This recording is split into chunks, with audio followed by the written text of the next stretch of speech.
జీతాలు రాని జాబులెందుకు, తెరువలేని షాపులెందుకు, మరి మూయలేని బారులెందుకు, ఎందుకు ఏమో తెలియదాయే.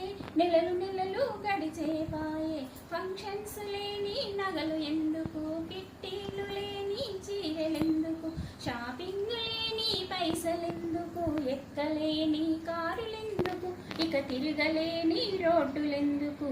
ఎందుకంటే పైసలేమో పంచేతందుకు, విద్యలేమో విపత్తుల నుండి రక్షించేతందుకు, డ్యూటీలు చేసేతందుకు, లాఠీలు అవసరమని ప్రాణాలు నిలిపేతందుకు, వైద్యులెంతో అవసరమని విధులు నిర్వహించేందుకు, విలువలతో కూడిన విద్యలెంతో అవసరమని, ఉన్నత విద్యలు కాదు ఉచిత విద్యలు కానీ కాదు, ఉత్తమ విద్యలు అవసరమని చెప్పకనే చెబుతోంది కరోనా. ఇక